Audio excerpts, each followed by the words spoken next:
20 years, I've travelled all around the world, mostly by myself. I've worked in film and television for a long time, gaining experience in those areas as well. And it just made sense trying to make something combining all these experiences from the last 2 decades. In an age where every Tom, Dick and Harry has a camera, I'm going back to old school filmmaking to make a show about solo travel. No fancy shots with drones, no muscles or six-pack to show off, and definitely no specific eating habits. Just a tiny little camera with no one to help me.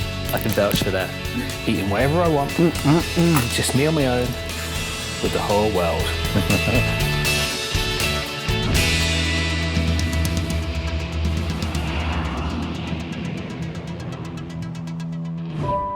Autumn is here. It's the season where flights are often a little bit cheaper, meaning that your money will go further at your chosen location.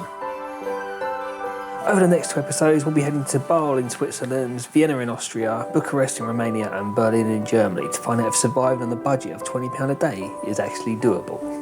But I bet you're thinking, if your money can go a little bit further in the autumn time, then why on earth you decided to visit 4 different countries on a budget of £20 a day then? Well, the answer, because going solo usually means having to pay more for accommodation. Unless you're up for sleeping in a dormitory room with up to 20 strangers, accommodation can be quite expensive, especially if you're travelling by yourself.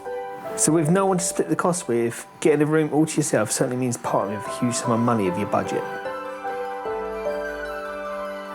I did my fair share of cheaper dormitory rooms back in the day, but these days, as a more mature solo traveller, I enjoy my privacy and comfort so much more. So with most of my budget spent on accommodation, this leaves only a budget of £20 a day to play with. And I decided to begin this 2-week trip in one of the most expensive countries in Europe. Yep, even I confuse myself sometimes. And the reason I chose Basel? Well, it was the cheapest EasyJet flight from Manchester that would also connect with my next destination too. I wish I had a better reason other than that. So I've just arrived here in Basel. It's not Basel, it's not Basel, it's Basel. And this is my first ever time here in Switzerland, and I've chose to stay here at the Ibis Budget Hotel in the city centre. This isn't my first time I've stayed in an Ibis hotel. As you should know, there's Ibis hotels like all over Europe. But the reason for staying here is because it was the cheapest hotel I could find in this area that had a private bathroom, which is here. But it was the cheapest hotel I could find for 3 nights, and even that cost me £220. It's not cheap here. It's not even a weekend or anything. This is a Monday night. I'm here till Thursday morning. I'm not even here for the weekend. Like £220 for 3 nights, it's quite a lot of money. Everyone knows that Switzerland is renowned for being expensive, and it is. It is. And for the £220, this is what I got. There's a chair over there that looks like it's just come from a play school with a little desk. Also looks like it could be from a play school. It's got a dinky little toilet too. It's probably better to use this with your trousers off. It can sleep 3 people. There's only me, but I get to choose top bunk or bottom bunk. I've stayed in Ibis hotels in the UK in Birmingham and Cardiff, right? And it's always the same thing. You've got the bathroom that literally joins onto the bedroom. So this is the bathroom, but the bed is right next door to it, right there. Now this isn't a problem like if you're on your own, if you're in a couple, but that 3rd bunk worries me. Like if you've got a mate who's just on that top bunk and he wants to go and have a shower the next morning, you're going to see him have a shower. There's a bit of a concern. I'm not slating this hotel because it's honestly, I quite like staying there because it's always like been me on my own or with someone else, obviously, but there's never been 3 people. The 3 people thing, I wonder about that. I also wonder why I didn't know about the difference in plug sockets in Switzerland too. To be honest, I just assumed that being in Europe, Switzerland would have the same kind of plug sockets as everywhere else in Europe, except for the UK, of course. But no, like the UK, Switzerland has to be different. So in less than 24 hours after arriving in Basel, I had to buy this plug adapter for £10. Yes, ouch. But the cool thing about staying in Basel is that I don't know if it's like for the rest of Switzerland, but if you book a hotel here, when you arrive in the hotel and when you check into reception, you get one of these. You get the Basel card, right? And this gives you, for the whole time you're here, this will give you free transportation. You can travel on all public transport for free, completely. But I think this is great. This is really good. You can even get like 50% discount on museums. I won't be going to those because I just don't like museums very much. But this is a great thing to have. I mean, I've looked at where I want to explore tomorrow. It's a big area, and if I can do it on public transport tomorrow, I think I'm going to be saving myself I'm going to save myself hours basically seeing it, because I want to see things. I'm basically down here. I want to see things up here. So I think I'll just add that. If you are worried about the expenditure of how much it's going to cost you to, like, how much you're going to spend in the city, you're going to save on public transport. And if you like museums, if you like zoos, you're going to save on them as well. I want a walking tour and a sightseeing bus and boat trips, but they're not running this time of year. I'm here. That's a shame.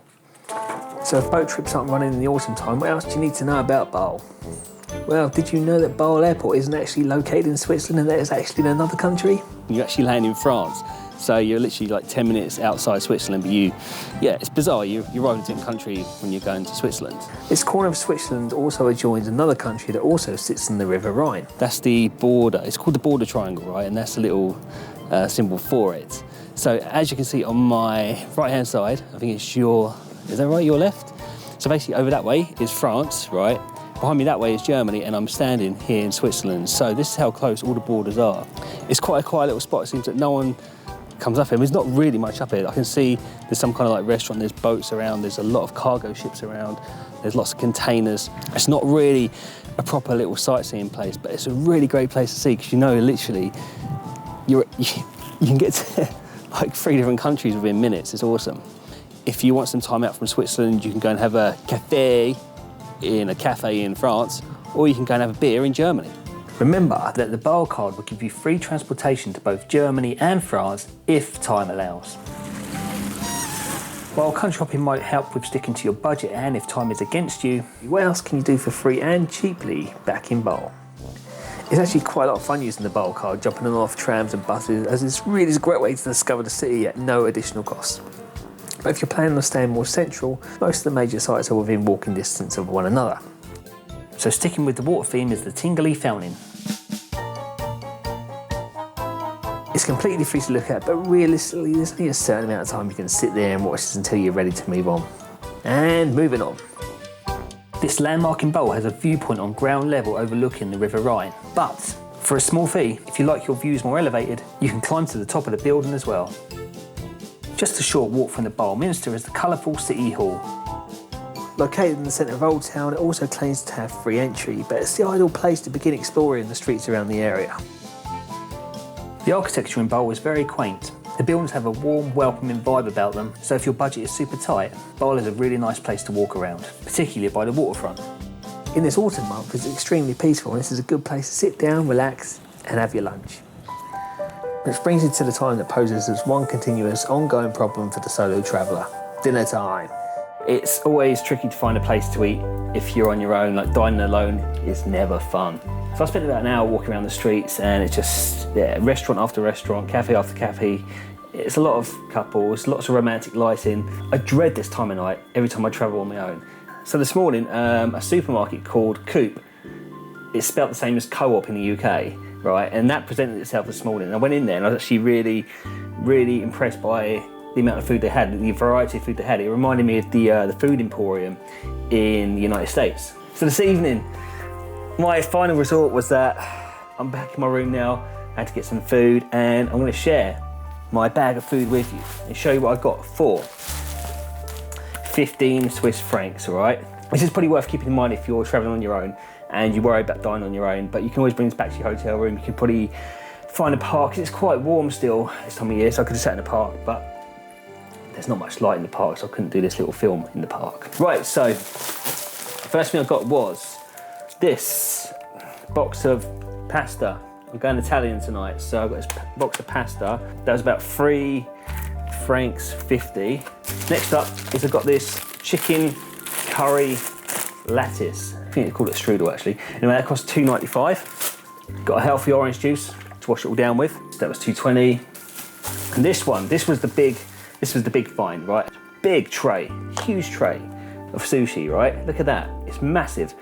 And I think the value of that was $15.95, right? But it's being knocked down 50%. So I've got all that for $6.35. So this, I've got some Japanese, I guess that's Swiss. I've got some Italian and some juice, all for 15 francs and 5 cents. And I think that comes to, it's about £12 UK money. So I'm gonna have a great time munching all this tonight. I'm so hungry and I'm looking forward to it. While you observe this embarrassing display of pleasure, I'll feed you some tips worth mentioning about Basel. Oh my God, this is awesome. One is to keep in mind that it will help with your food budget if the hotel you're staying at provides breakfast. Oh my God. The Ibis Hotel where I was staying at provided breakfast, which means I only had to find budget for lunch and dinner. The strudel's down, strudel's gone. As you're blatantly seeing, my dinner cost around £12 and my lunch was a coffee and a donut from Dunkin' Donuts for £4.50, bringing today's grand total to £16.50, which is well within the daily budget of £20. There's no fork with it, I don't know how to eat this now.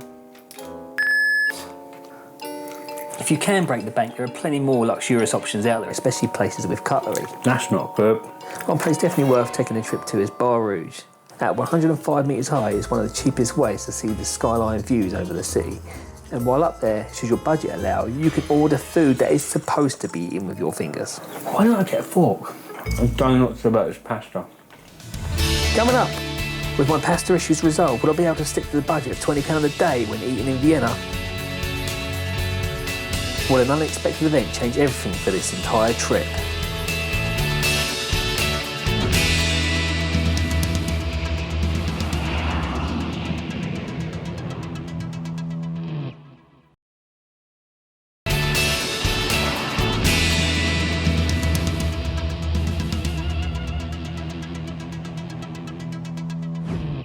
Welcome back.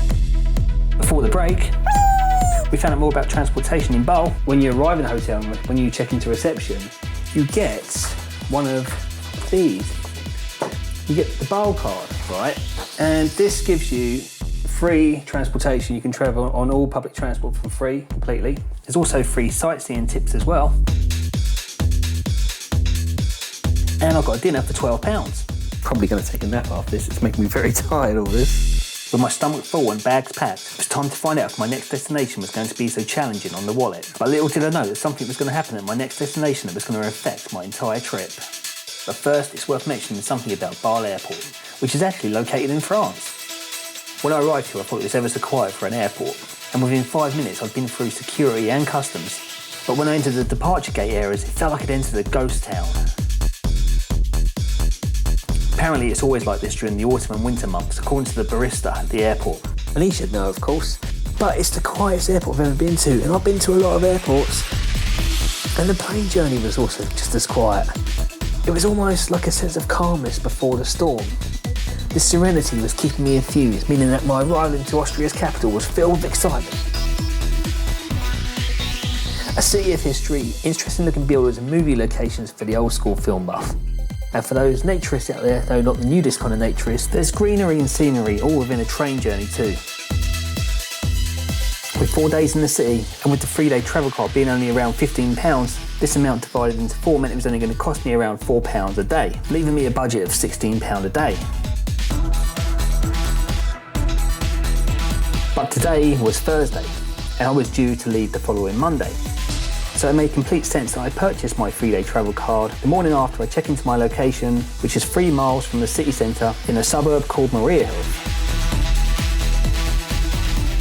Okay, so I have just arrived at the Happy Hostel. As you can tell by my surroundings, if you look around me, right, it's very, very Eastern European looking. I mean, we are in Vienna, we're in Austria, and the price of this place is costing me €45 a night. But with that, I've got an entire apartment to myself. I've got my own kitchen, I've got my own big bathroom, I've got my own dining area, I've got a bedroom with a desk in it, I've got a little telly. But I think from looking at it, I think, you know, space-wise, like it's got everything. Look, you've got a cooker. It's all this worktop stuff here. This is great. If you actually enjoy cooking, if you want to save yourself some money by cooking, this is all you really need, to be honest. I've got a microwave, At 45 euros a night, Vienna was already looking to be much more cheaper than Basel. At the end of the day, this is a hostel, so imagine there's probably a lot of dorm rooms around here as well, but this little section is sealed off from the rest of that. It's quite nice. I've yet to check out the neighbourhood to see what that's like, but at the moment I'm quite liking the space in this room. It's really, there's a lot of space, and I'm looking forward to going shopping and discovering the supermarket so I can cook some food while I'm here. So I'm going to check out this area and I'm going to see what it's like and get back to you that. But tonight, I'm looking forward to go and sleep on this thing.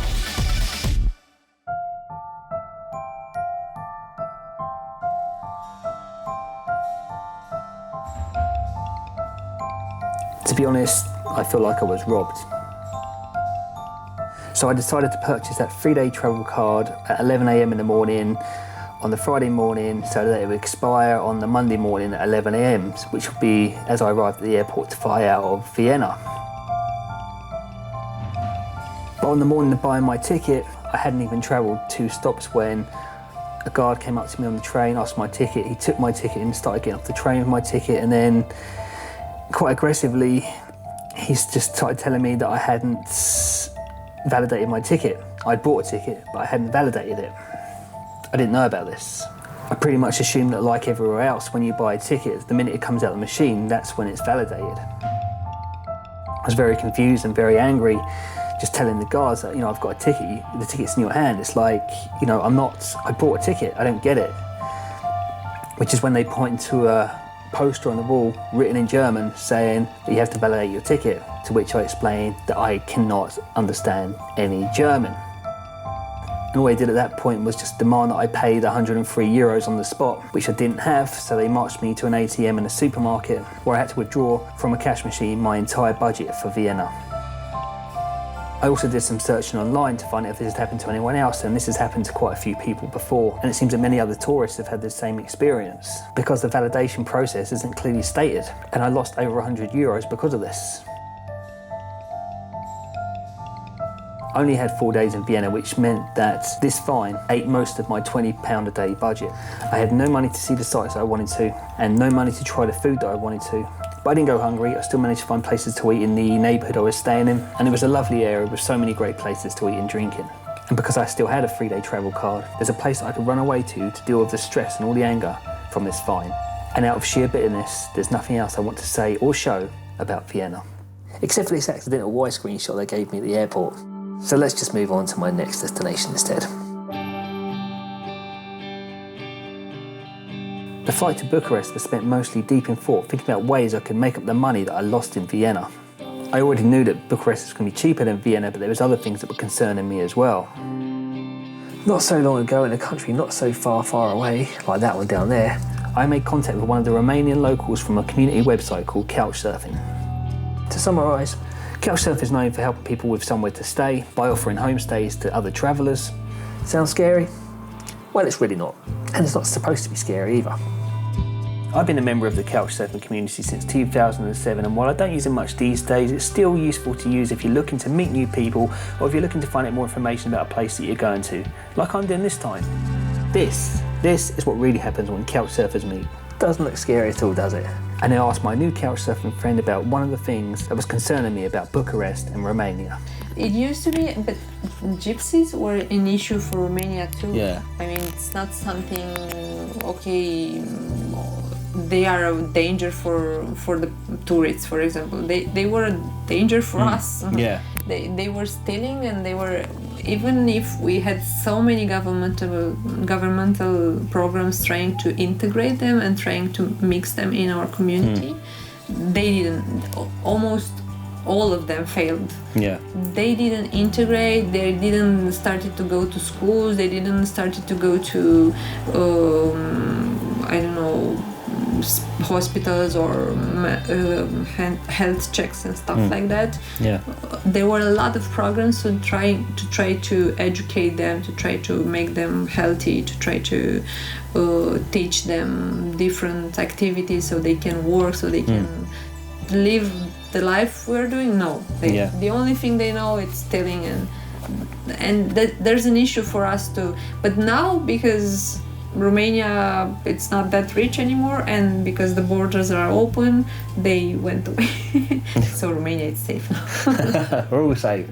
But you might find that a lot of gypsies from France or from Germany or from Austria are speaking Romanian. Okay. So you might It's still out there.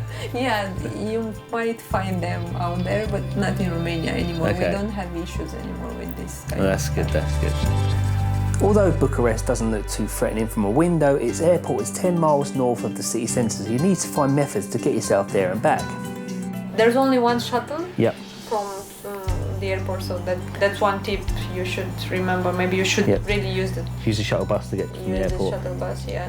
And you They're have quite also- frequent, aren't they, as well? Yeah, you can find the program if you're searching you can find the schedule. You can search on the web the shuttle schedule, schedule, and you can find exactly the time. Yep, I did decide to take the bus, and a return journey will cost you around £1.60. But based on this experience, there's a couple more tips I need to throw in there. To buy a bus ticket at the kiosk in the airport, you need to pay in cash. So make sure you have currency with you, or if not, there's an ATM in the arrivals terminal upstairs. But you'll probably be charged by your bank for withdrawing the cash from the machine. It's also worth trying to arrange for your arrival and departure times to be inside or outside of the rush hour traffic times. Why? Because it might call itself a shuttle bus, but this bus stops at a large number of stops during the 1 hour and 10-minute journey. Therefore, it's picking up many local people on the way, which leads to overcrowding on the bus, where you can be faced with the problem of finding space for your bags to allow people to sit down. But there is another alternative should catching the bus not be your kind of thing, though this might exceed your daily budget. We have Uber and Taxify, and I would recommend that compared to the normal taxi drivers, because they are more expensive, second they can play tricks on you, but this is worldwide. It happened to me in many other... It happened to me in Mongolia. Yeah. Yeah, I got ripped off by a taxi driver. Yeah, I had an issue like that in Bratislava. We agreed on a price, and when we got there, the price was double. That's happened to me as well, yeah. That might happen in Romania too. Yeah. So I wouldn't recommend that. Fortunately, my accommodation was only a short walk from where I was dropped off near the main Old Town area in the city centre of Bucharest. Right, so I've actually treated myself to another apartment here in Bucharest. It's very white, so the colour looks very, very clean.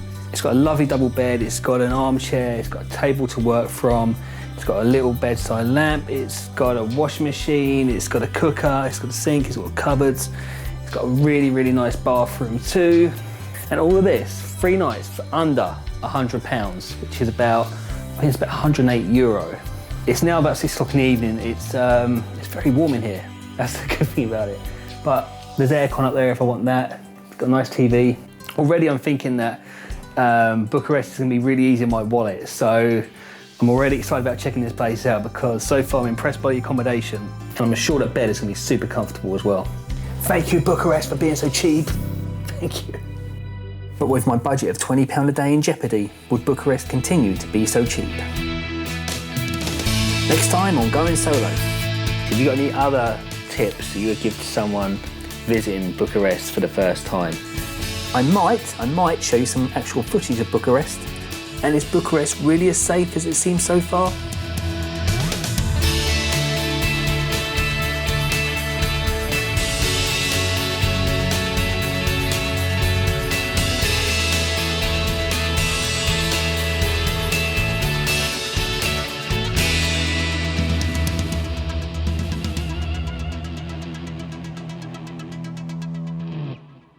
There's also a book to accompany the series, The Travel Tab Year 1, available at amazon.co.uk.